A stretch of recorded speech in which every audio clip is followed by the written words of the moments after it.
السلام علیکم ورحمۃ اللہ وبرکاتہ۔ بسم اللہ الرحمن الرحیم۔ مولایا صلی وسلم دائما ابدا علی حبیبک خیر الخلق کلہم۔ ناظرین محترم، بہت سارے لوگوں کی حاجتیں ہوتی ہے اور وہ یہ چاہتے ہیں کہ حاجت ہماری جو ہے وہ پوری ہو جائے۔ حاجت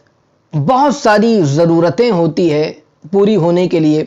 کوششیں کرتے ہیں، مگر آئیے آج بہت ہی آسان سا ایک عمل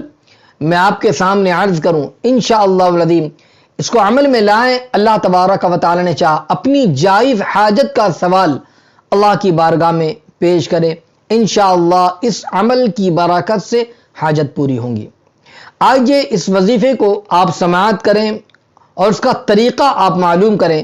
اس سے پہلے میں گزارش کروں گا، اگر آپ نے ابھی تک ہمارے چینل کو سبسکرائب نہیں کیا تو آپ ابھی ہمارے چینل کو سبسکرائب کر دیں اور بیل بٹن دبانا نہ بھولیں تاکہ ہماری آنے والی ہر نئی اسلامی اور روحانی ویڈیو کی نوٹیفیکیشن سب سے پہلے آپ تک پہنچے۔ تو ناظرین محترم، اگر کوئی جائز حاجت ہو اور وہ شخص یہ چاہتا ہے کہ میری حاجت پوری ہو جائے تو وہ بندہ اس عمل کو کریں اور اللہ کی بارگاہ میں دعا کریں، انشاءاللہ اس کی برکت سے جائز حاجت پوری ہوگی۔ سب سے پہلی چیز تو یہ کہ نمازوں کی پابندی کرتا رہے اور ہر نماز کے بعد اللہ کی بارگاہ میں دعا کرتا رہے۔ ساتھ ہی ساتھ اس عمل کو کرنا ہے، طریقہ اس کا یہ ہے کہ عشاء کی نماز کو ادا کر لینے کے بعد وہ گھر پر آئے اور سو جائے اور آدھی رات کے وقت میں وہ اٹھے اور باوضو ہو جائے، یعنی وضو کر لے، اور گھر پر ہے تو وہ گھر کے آنگن میں چلا جائے، یا مسجد میں ہے تو مسجد کے صحن میں آ جائے، یا تو گھر کی چھت پر چلا جائے، یعنی کھلے آسمان کے نیچے ہو، اور کھلے آسمان کے نیچے باوضو ہو کر توجہ کے ساتھ صاف ستھری جگہ پر مصلی بچھا کر وہ بیٹھ جائے اور اللہ رب العزت کی بارگاہ میں وہ 3 مرتبہ سجدہ کریں، اور پھر سجدہ سے اٹھنے کے بعد اپنے ہاتھوں کو بلند کریں،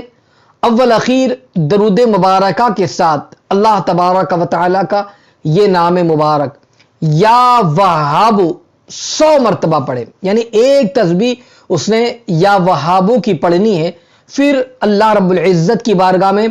جائز حاجت کا سوال کرے، جس حاجت کے لیے وہ اس عمل کو کر رہا ہے، اس وظیفے کو پڑھ رہا ہے، اللہ کی بارگاہ میں جائز حاجت کا وہ سوال کرے اور اللہ کی بارگاہ میں رو رو کر دعا کرتا رہے،